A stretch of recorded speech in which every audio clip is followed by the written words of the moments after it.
Bueno, entonces los identificadores y las variables van a ser los elementos que nos van a permitir construir el léxico del lenguaje. Hay muchos elementos dentro de los identificadores que van a separarlos. Hay unas cosas muy particulares del lenguaje que son las palabras reservadas, que se van a ver muy parecido a lo que es un identificador. Los identificadores van a ser esos símbolos como nuestras palabras en español o nuestras palabras en algún idioma. Son las que nos van a permitir ir construyendo el programa, nos van a permitir construir lo que queremos decir. Recordemos que el computador solamente va a hacer lo que nosotros le digamos que haga. Entonces tenemos que ser muy cuidadosos al decirle las cosas. Entonces, por ejemplo, ¿qué es un identificador? Un identificador es una secuencia de símbolos muy parecida a lo que es una palabra en español, que se utilizan como nombres de variables. Las variables son las que van a almacenar valores, las que van a tener operaciones sobre ellas y las que van a cambiar con el tiempo.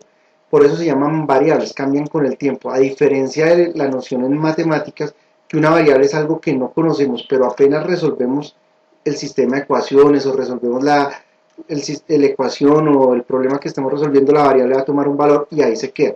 Es un valor desconocido. En programación es algo que va a cambiar con el tiempo. Nosotros podemos definir los nombres de esas variables, nombres de funciones, operaciones que vamos a hacer sobre tipos, operaciones que vamos a hacer sobre funciones.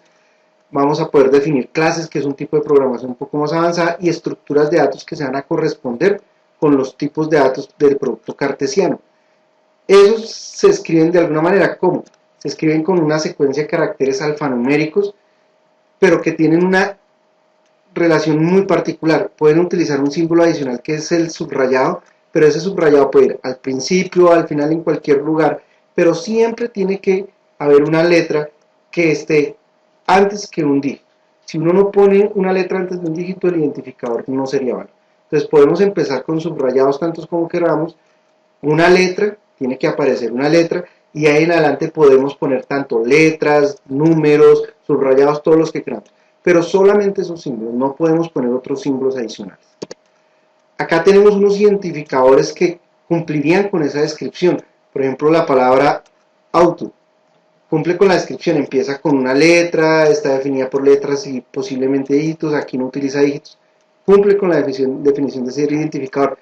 La cuestión con estas palabras es que son palabras reservadas por el lenguaje de programación, es decir, son palabras que no podemos utilizar para definir variables, no podemos utilizar para definir tipos especiales, son palabras que ya tienen un significado específico en el lenguaje de programación, en este caso en el lenguaje de programación C++. Esta palabra bool está siendo utilizada para definir el tipo de dato booleano, el que es verdadero o falso.